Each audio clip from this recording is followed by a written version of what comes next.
and get good at recognizing and identifying the multiplets and extracting the coupling constants.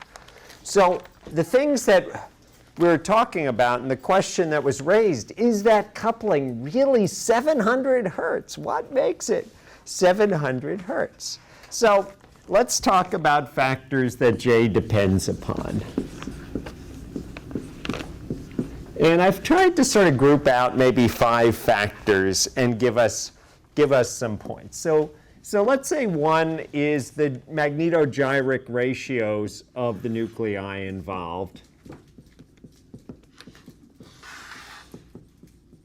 And so remember how when we started talking about magnetogyric ratio, I gave you 2 examples. We talked about the C13 satellites of chloroform on proteochloroform, right? So when you see the H1 NMR of CdCl3, of course, you don't see any of the deuterium chloroform that's in there, but you see that 0.2% or 0.1% of proteochloroform, and you see a peak that's very big at 7.26, but then symmetrically disposed about it, you see these 2 satellites. And so this is your CHCl3, or more specifically, your C12HCl3 peak. But then your satellites come from your 1.1% of C13 CHCl3. And the spacing of those 2 lines, the distance here between these 2, is 208 hertz.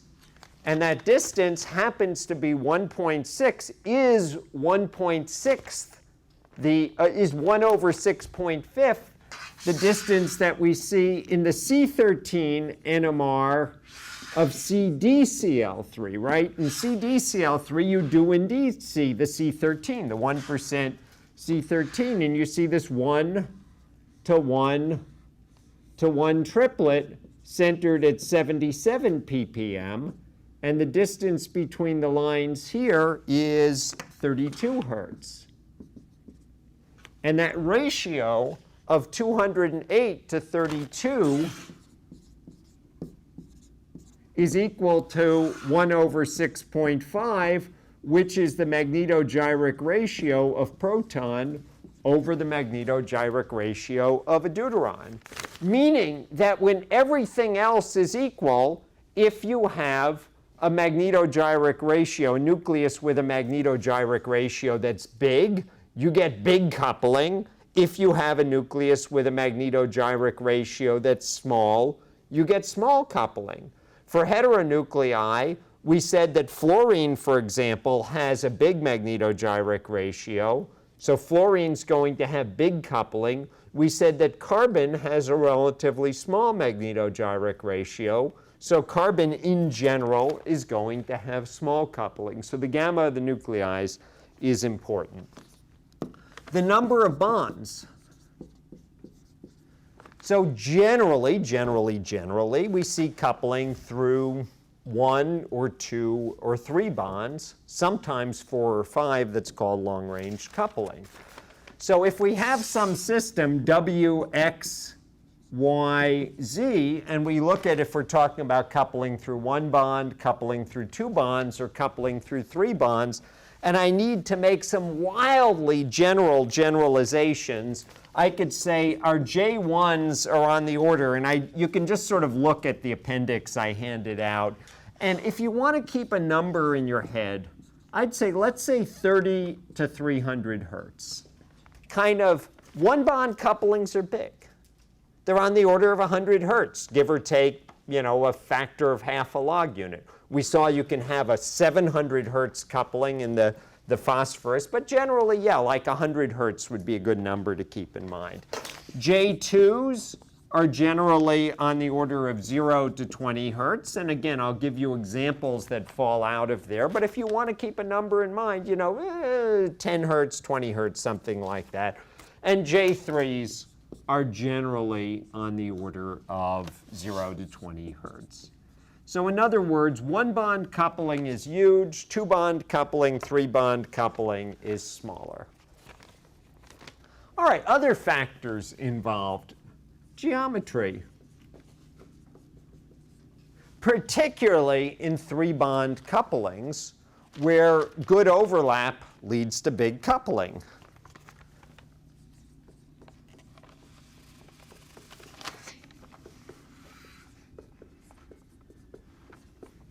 Remember, coupling is carried by electrons in bonds, where a nucleus feels another nucleus through polarizing the pair of electrons making up the bond, so that the one with its spin up is nearer to the one with its nearer to the nucleus that's spin down, and so that travels along the line.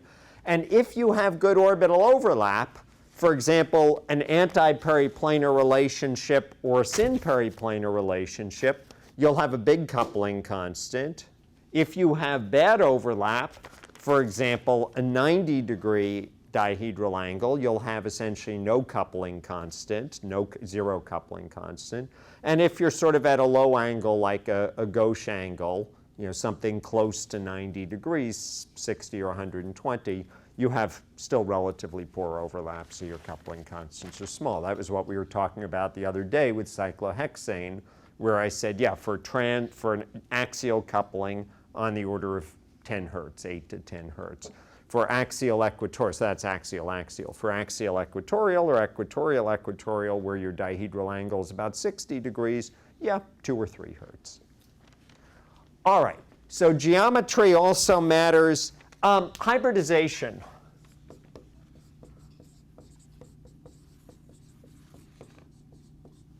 And a general rule is more S character leads to bigger J's.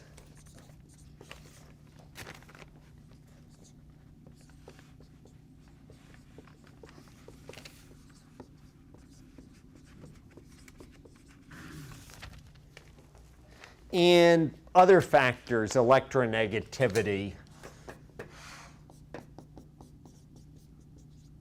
Hybridization is like why in a transalkene we see a J of 17 hertz typically, versus in a diaxial interaction on a axial-axial coupling on a cyclohexane, which also has a 180-degree dihedral angle, just like a transalkene, we only see a coupling constant on the order of 10 hertz. In other words, you have more S character in an sp2 bond, in a bond involving an sp2 carbon, than a bond involving an sp3 carbon, so you have a bigger coupling constant.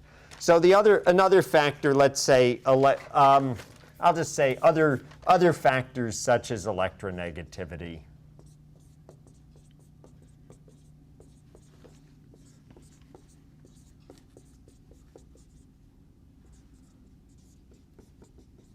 So for example, a hydrogen that's next to an oxygen that's on a carbon with an oxygen will have slightly smaller J values, particularly if there are two oxygens on there. All right, let me give you some typical J values, and then we'll look at some examples. And I don't want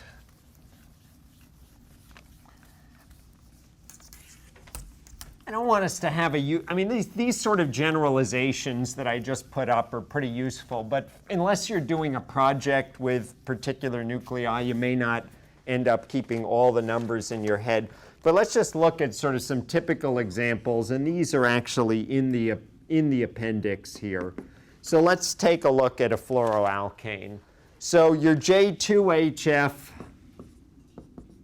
and this is all in the appendix, is really, really big. It's like 44 to 81 hertz. So even bigger than a sort of generic 2-bond coupling that I talked about. Fluorine has a large magnetogyric ratio, so you've got very big coupling. Your 3-bond HF, your 3-bond coupling is on the order of 3 to 25 hertz. And fluorine is so good at coupling, right? So this is 2-bond coupling. This is 3-bond coupling. Fluorine is so good at coupling that you can even sometimes see a little 4-bond coupling. J4HF is on the order of, let's say, 0 to 4 hertz.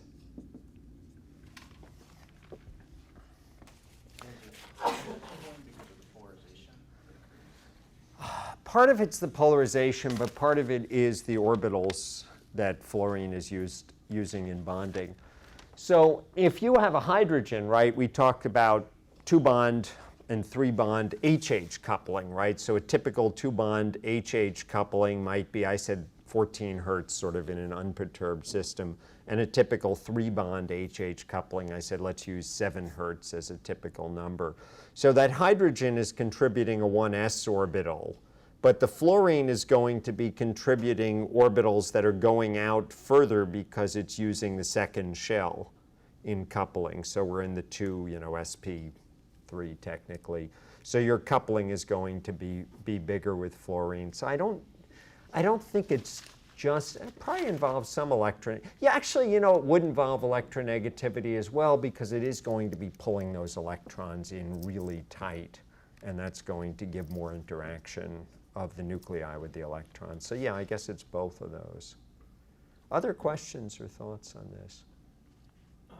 When you have equatorial and axial equatorial, you said they're both like around 3 to 3, but is there like a preference that we should get over? Of one over the other?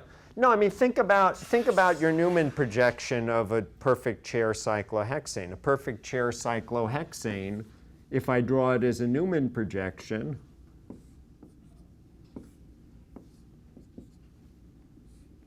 I'll just draw half of the cyclohexane.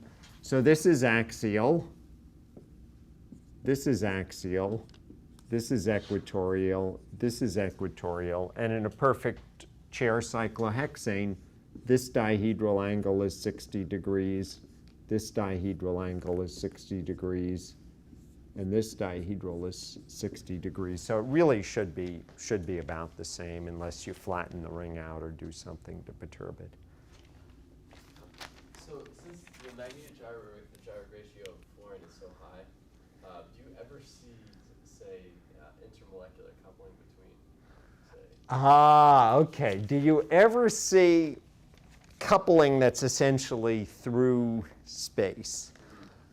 One can, so outside of the realm of covalent chemistry that we're seeing, you can, for example, see coupling across hydrogen bonds and other situations where things are held into close proximity with each other. So for example, you can do N15 coupling across DNA, for example, from one nucleobase to another through the hydrogen bonds. But just for a normal, ordinary organic molecule where it was in some conformation, not that I know of any example. Yeah, nothing without a polar functionality. Nothing where the molecules aren't locked together. I mean, I suppose you could come up with some example where you take some poor molecule and bang 2 methyl groups into it so hard that they're banging in at van der Waals radius. And you might. I don't know the answer. That's the sort of thing that one would try experimentally. Other questions? Benzenes are interesting with fluorobenzenes, and you will have, I think it's on this coming Monday's homework set, you'll have some fluorobenzenes, and it's a little bit counterintuitive. The problems are pretty easy. They're out of chapter, was it 5, 4? What's the one that I gave you to read that's the coupling involving other nuclei? 6. Okay. Anyway, so keep this in mind. So your orthocoupling, your J3HF, is on the order of 6 to 10 hertz, and so that's kind of what you'd expect.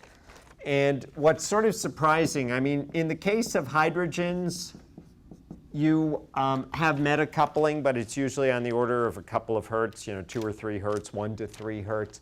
In the case of fluorine, your metacoupling is bigger than you might otherwise expect. It's on the order of 5 to 6 hertz. And then because we know that fluorine is very good at coupling, You even see some para-coupling, and it's on the order of 2 Hertz. And these are all kind of approximate.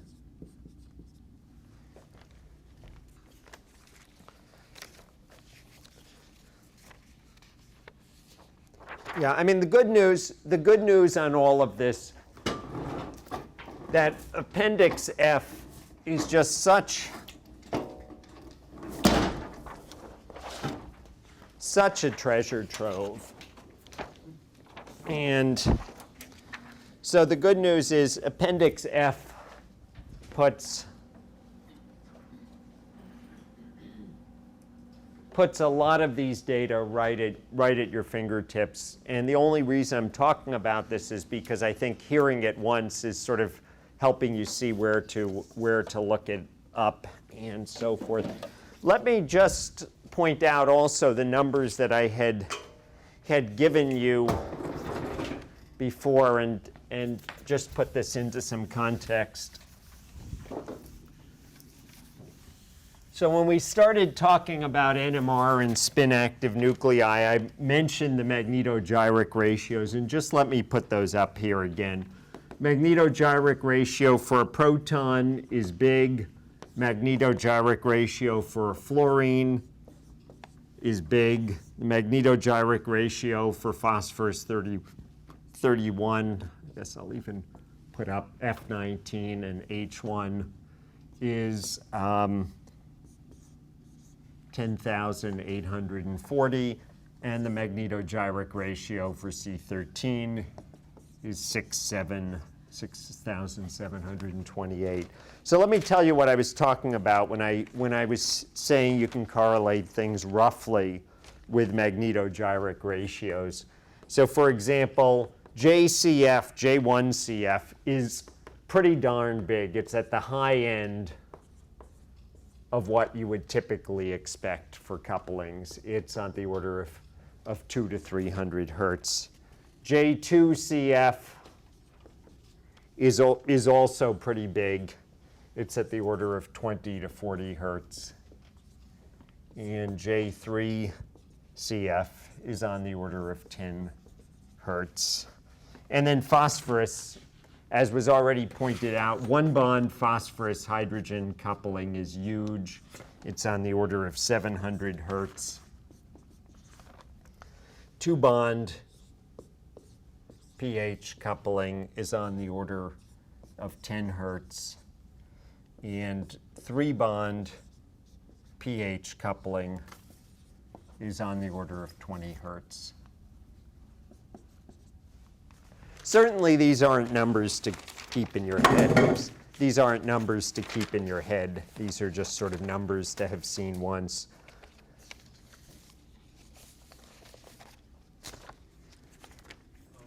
Why is J3 bigger than? Often J3s are bigger than J2s. In carbon-hydrogen coupling, often J3 to hydrogen, often 3-bond coupling, is a little bigger than J2. Sometimes J2 is bigger. Remember, of course, one case you can actually have an anti-periplanar relationship. So if you think about it, in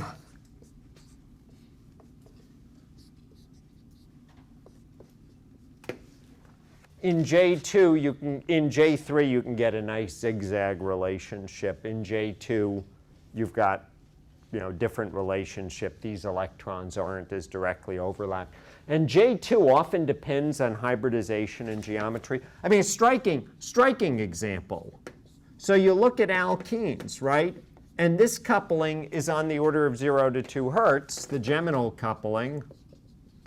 And then you look at your vicinal couplings, and it's on the order of 17 Hertz. And even the cis coupling is on the order of 10 Hertz. So here's another example where J2 is smaller than J3.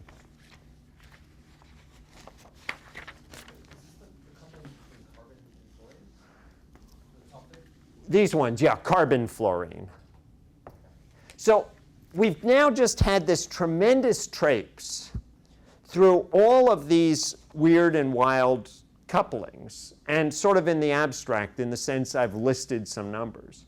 So let's now look at some real compounds. And these are just compounds that I pulled out of Aldrich. And for that matter, compounds that you might well, or types of groups that you might well encounter. And the first thing I'll start with is triethyl phosphite. And you would encounter this last night. We talked about Horner-Wadsworth-Emmons type reagents. So if you made a Horner-Wadsworth-Emmons reagent, you will encounter, or a Wittig reagent, or a phosphonium precursor to a Wittig reagent, you will suddenly find yourself encountering fluorine proton and fluorine carbon coupling as you get to know your molecule.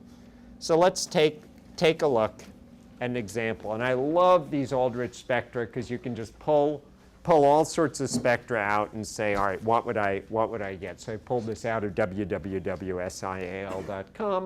and then I just blew things up. Okay, so let's start with, we have a 300 megahertz proton spectrum. All the Aldrich spectra are 300 megahertz H1 and 75 megahertz C13 spectra. So triethyl phosphite, we see something that looks like a triplet for the methyl group, and then something that looks a little more complicated over here. How do we describe this pattern? Quintet would be a good place. So we could call this a quintet, or what was that? Quintet, I like that. So quintet, I like even better apparent.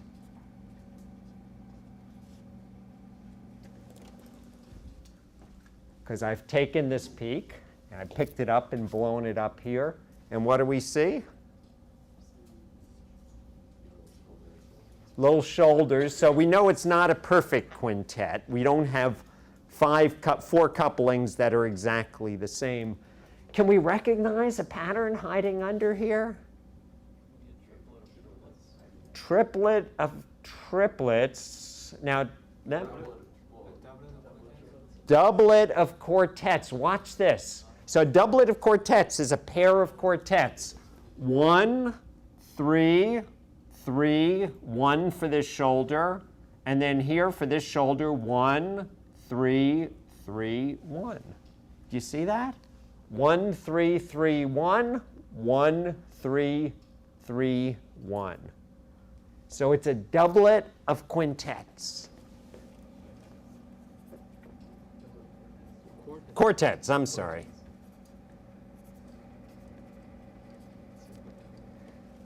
So, if we want, we can extract both J's. The smallest J, the small j, the j associated with the quartet, is going to be the distance from the last line to the next to the last line, or the first line to the second line. And I handily put a scale on here, and I read that distance as 7 hertz.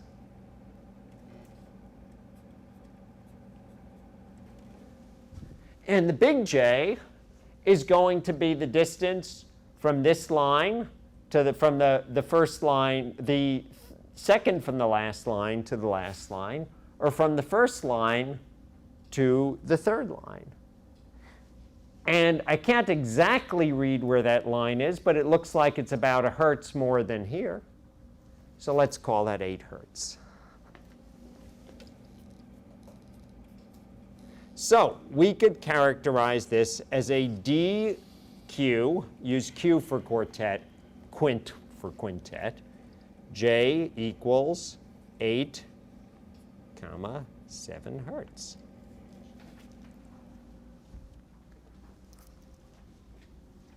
So 7 hertz, that's just our, and a quartet, that's just our coupling to the methyl group, right? Because we have P, O, C, H, H, C, H, H, H. So 7 hertz is just our J3HH.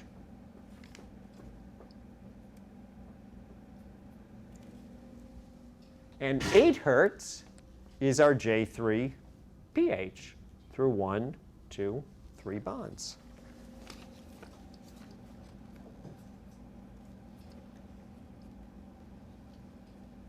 So 20 hertz is just an approximation. Those are just approximations. Trying to give you sort of general numbers to ballpark it. So 1-bond couplings on the order of 100 hertz. 2-bond, 3-bond couplings on the order of 10 hertz. Sometimes bigger, sometimes smaller. Depends on gamma, depends on other factors, depends on hybridization. We can do the same thing with carbon here. And even though our 2 peaks in the C13 NMR are really small here, they conveniently give us a peak printout up over here. So those 2 constitute a pair, and those 2 constitute a pair. Each of them is a doublet. The doublet for this carbon we can deal with as 63.64. I want to calculate the coupling constant, minus 63.56. Those are just the 2 values on the top of the table, and ppm is 0.08 ppm, and we have 0.08 ppm times 75 hertz per ppm is equal to 6 hertz. So that's our J1 PC, that's our J2 PC.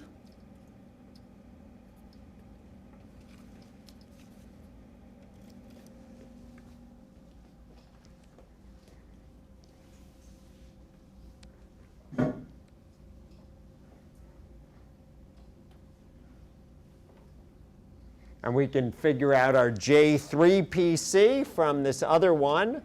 So we have 16.19 in the your right-hand corner, and 16.10 as the position of the 2 lines. And that difference is 0.09. 0.09 times 75 is equal to 7 hertz. And so that's our J3 PC.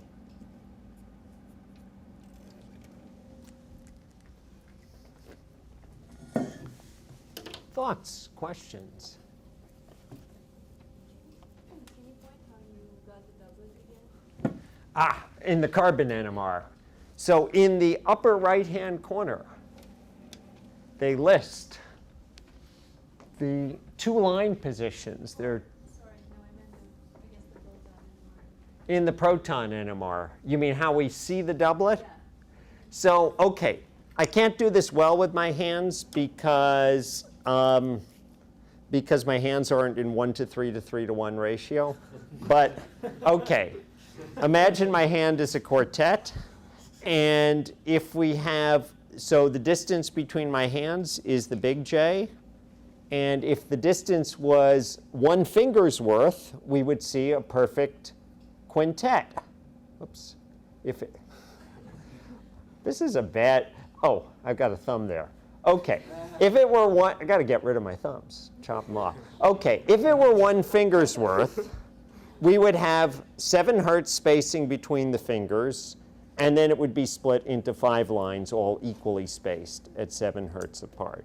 But they're a little bit further apart, so we see a quartet and another quartet, and the distance between lines 1 and 2 is the J of the quartet, and the distance between lines 1 and 3, or in this case, 1 and 2 and 1 and 3, is the distance of the doublet.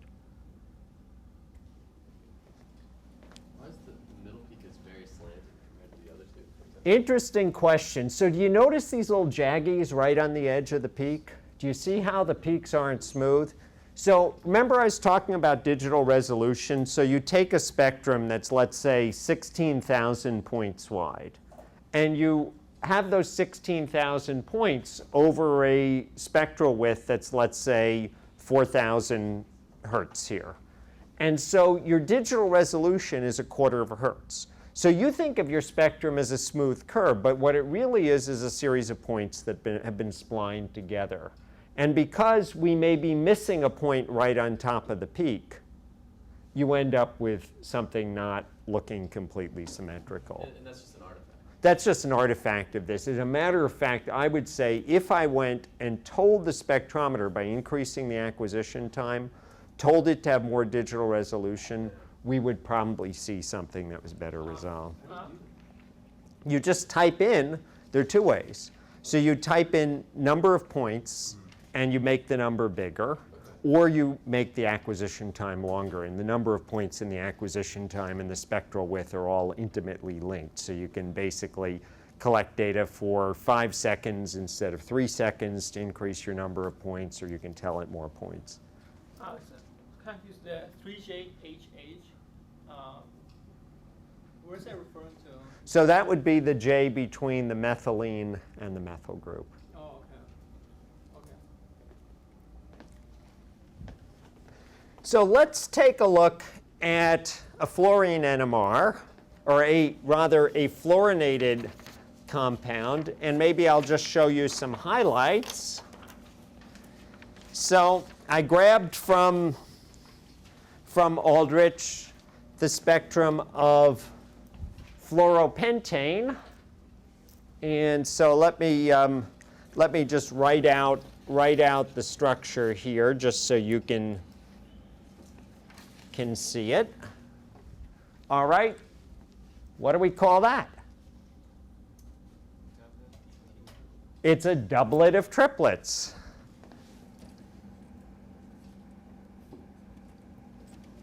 And what's doing the splitting? What's giving the doublet part of the splitting? Which proton is it, first of all? Which protons are it? 1 alpha to the fluorine.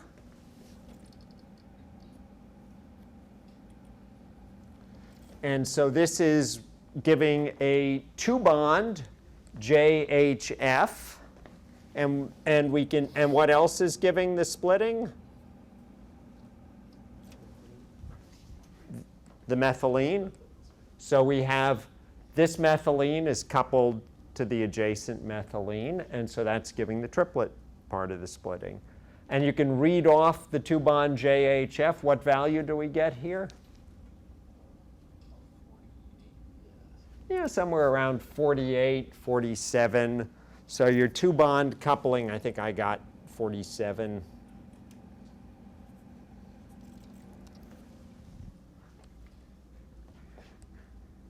You notice this multiplet over here? It's not so neat. Remember I talked about non-first order coupling. When you've got things lumped on top of each other, you get virtual coupling. So the next couple of methylenes are lumped on top of each other, and you've got coupling here and coupling to the fluorine. So it's not so pretty, but if you pull it out and you expand it, you can pick out your J3HF. Even if you can't quite pick out what the multiplet is, if it's just sort of a generic multiplet, you can measure that distance there, and it looks like it's about 24 hertz. So our J3HF is 24 hertz. And that fits into the model. What's that? That fits into the model. And that fits into the model. Can do the same thing with the carbons. And if you look at the carbon spectrum here, you'll notice a bigly separated doublet over here. What does that correspond to? J1CF. So that's the carbon that's directly alpha to the fluorine. And you've got a J1CF. And if I want to calculate the J1CF, what do I do?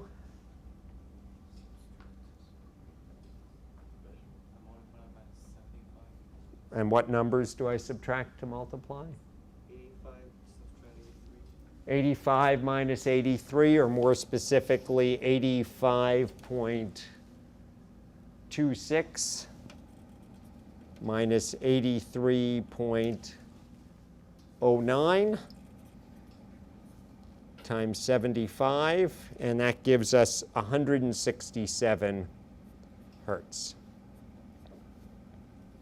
So that's a J1CF coupling. And I won't work through it, but you'll notice that your next peak here is split into a doublet. You can see the pair of lines over here, and that corresponds to these two. That's our J2CF. And then the next one is split, and that corresponds to our J3CF coupling. So you can pull all of this data out of your spectra. So, say you just have the carbon NMR without the proton. Is there a way to see whether that pair of doublets is not just two single carbon peaks, or whether it's coupled together? Answer on that blackboard. Take your carbon NMR and go ahead and run it at 75, or I guess for our department, we have carbon at 100, carbon at 125, and carbon at 150. So you could just go ahead and run it at 2 and see if the two lines are now at the same ppm. If each line is at the same ppm, their distance in hertz has changed and they correspond to two singlets. If, on the other hand, their positions in ppm have changed and they've moved toward each other, but they're still centered at the same position in ppm and their distance in hertz apart is the same, then they corresponded to a doublet.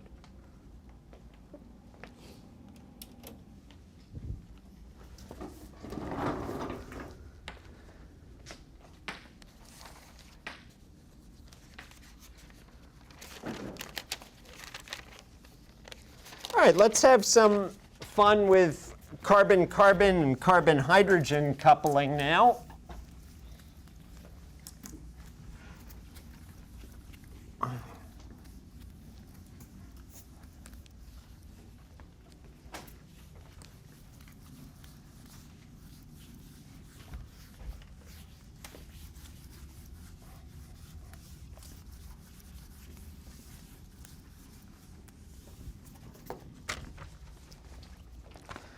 All right, CH coupling.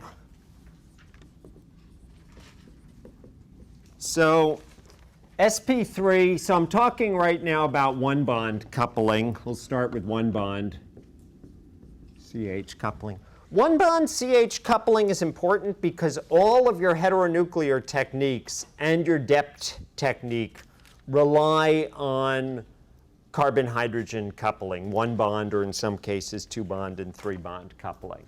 So a typical remember I said how hybridization matters, and the more S character you have for everything else being equal, the bigger the J, if everything else is equal.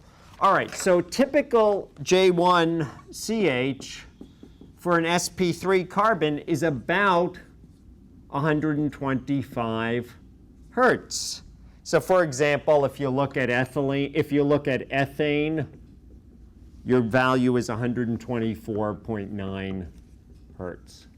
If you look at cyclohexane, and these are all in your appendix table as well, it's 123.0 hertz. I'm just pulling out some highlights from one of the appendices I've handed you.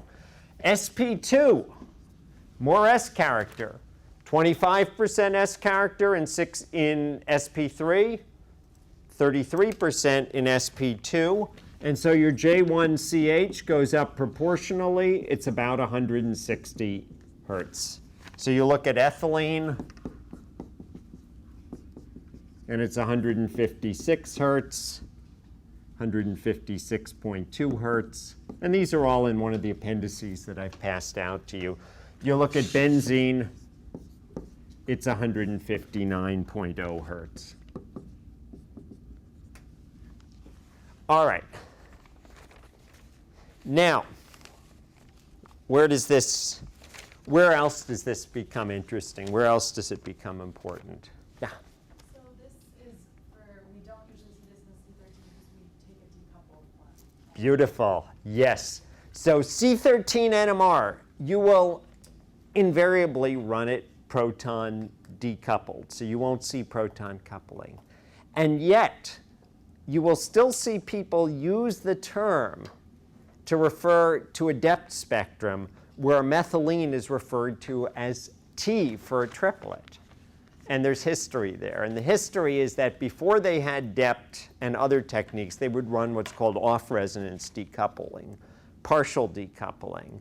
And so you would get a methylene, and you would see it as a triplet, because it would be blowing out most of the coupling, so you wouldn't see the 2 and 3 bond coupling, which is really horrendous, because peaks, when you talk about 2 and 3 bond coupling, you can imagine how split your carbons are. Like the methyl group in ethanol is split into a triplet of into a quartet of triplets. And the methylene group in ethanol is split into a triplet of quartets. So these are, you have huge splitting in fully proton coupled carbon, but you will still see a methylene referred to as parenthesis T from that old thing. So yeah, all the carbon NMR we're going to run is proton decoupled.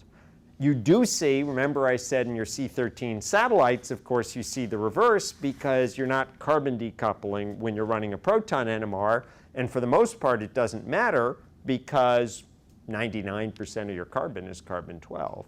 But if you look closely on your methyl groups, you can see little satellites and on other sharp singlets. Yeah, could you have pulse sequences that actually decouple CF bonds as well? You could indeed. One of the problem with X nucleus, so the question was, could you decouple fluorine so you didn't get fluorine coupling? And the short answer is yes. One of the problems is the amount of power you put in depends on your spectral width. And so if you have the width of fluorine, which is very wide, it's 200 or 300 ppm, you've got to put in a huge amount of power to irradiate all of the fluorines. And basically that turns your NMR into a giant microwave, and so you'll cook your sample. So it actually isn't so simple. It's easy. Protons have a narrow spectral range. It's only 12 ppm. Carbons, on the other hand, have about 240 ppm, so you would have to put in a lot of power to carbon decouple. You could do specific decoupling experiments where you irradiate at one specific frequency, and that's another way you could do it. But it's hard to blast an entire wide spectral width. And that's how they get a decoupled experiment. Yeah, but normally it's proton decoupling. Yeah, that's Proton's the easy one. I have another question. There's a negative J value here? Okay, negative and positive for the most part don't mean anything in terms of what you will observe except in a phase-sensitive spectrum. But a positive J value means that if one nucleus is spin up, the other feels a stronger magnetic field.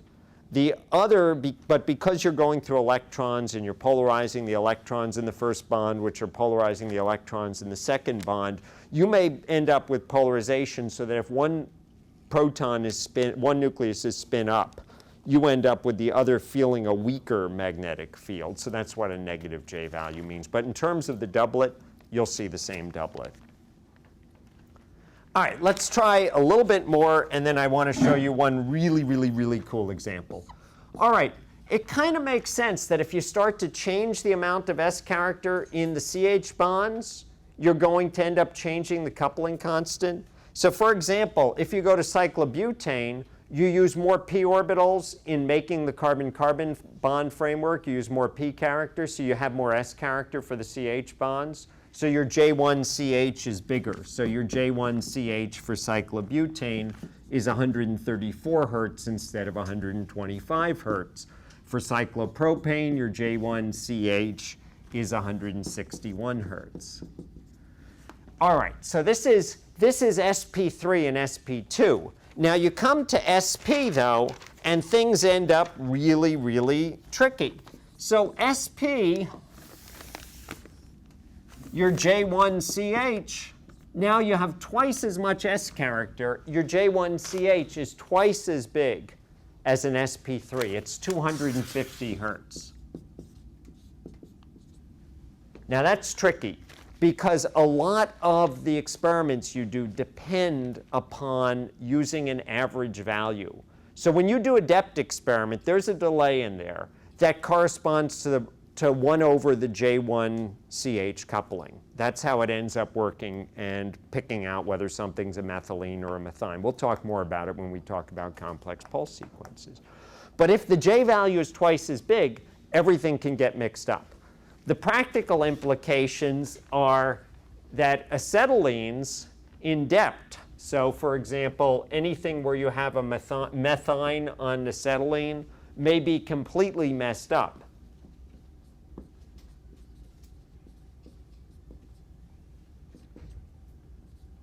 Opposite, I'll say, of what is expected.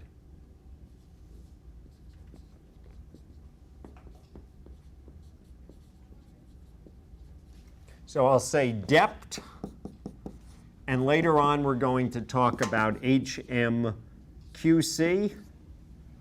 And so because your J's are opposite, you may see things that you do not expect there. All right, the last example I want to give is incredibly wild, and I pulled this out because I thought this is fun, and I thought this is fun and this is cool.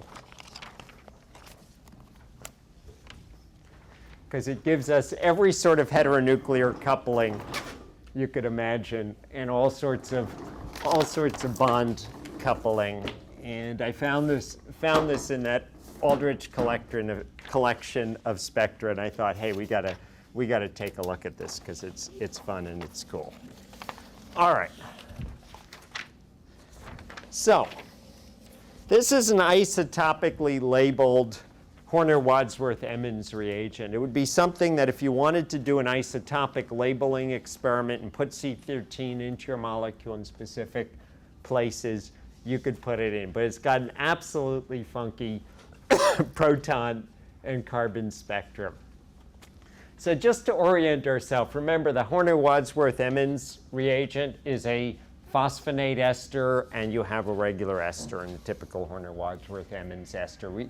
Both of them have ethyls, and we won't worry about the ethyl groups other than to say this is OCH2, CH3 from both parts of the molecules, and this is the OCH2, CH3. But what I would like to worry about is what we see here in the middle. And what we see here in the middle is that CH2.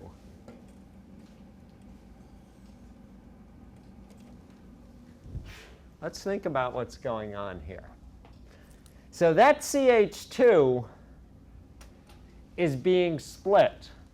It's being split by the carbons to which the hydrogens are attached, which are C13s. It's being split by the phosphorus through a 2-bond pH coupling, and it's being split by the C13 of the carbonyl by a 2-bond CH coupling. So what pattern do you observe with 3 distinct coupling constants? Doublet of doublet of doublets. And that's exactly what you see over here. It's a DDD. You can pick out your smallest coupling is this distance, your next coupling is this distance, and your biggest coupling is this distance over here. So I get that this distance is 7 hertz. This distance is 22 hertz. And this distance, which corresponds to the biggest J, it's either the distance between 1 and 4 or 1 and 5, but here it's clearly the distance between 1 and 5. I get that it's 130 hertz. So it's a DDD. J equals 130, 22, and 7 hertz. And that corresponds to a J1CH equals 130 hertz. J2PH equals 22 hertz. And J2CH is equal to 7 hertz. And that's pretty cool.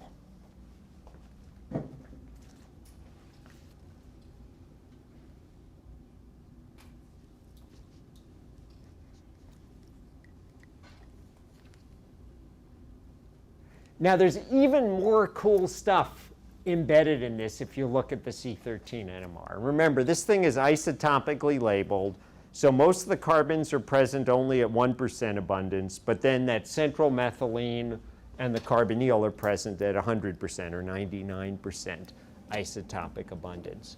So you get to see something that you never see in regular carbon NMR, except in what's called an inadequate experiment, which we'll talk about at the very end of the quarter, which is carbon-carbon coupling. And if you look at the spectrum, now we see some neat stuff. So this is the proton decoupled. Wrap your head around this. This is the proton decoupled carbon NMR, but of course you still see carbon-carbon coupling and carbon-phosphorus coupling. So you look at this peak over here, and you look at the lines over here, and that peak is a DD. That's your carbonyl. So that's your carbonyl. It's a doublet of doublets.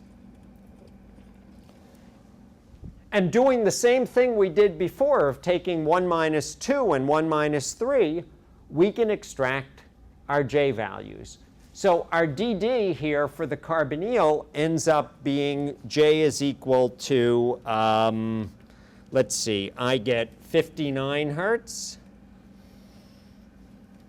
and I get 6 hertz for analyzing that DD.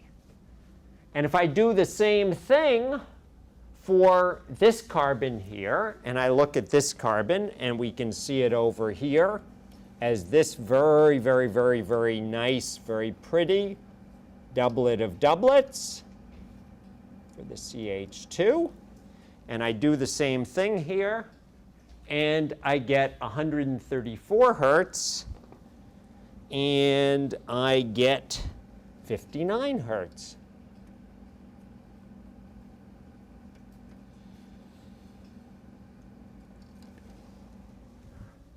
All right, so let's figure this out, because now we have a puzzle problem. We have 3 different J's, and we have 3 different relationships here.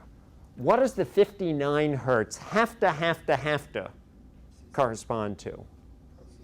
Has to correspond to the carbon-carbon coupling, because coupling is mutual. So your J1cc is equal to 59 hertz.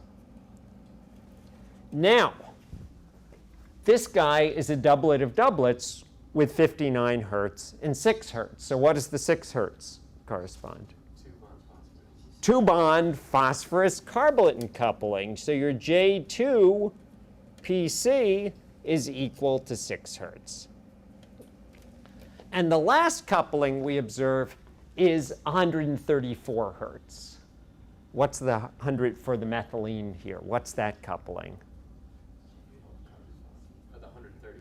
130, what is it, 134, yeah. That's a carbon phosphorus. That's your 1-bond carbon-phosphorus coupling. That's your, right, 1 bond, J1. Whoops, yeah, right, that's your J1 PC is equal to 134 hertz. All right, last thing, stretch your imagination. I don't have a phosphorus NMR, but imagine I had a proton decoupled P31 NMR spectrum.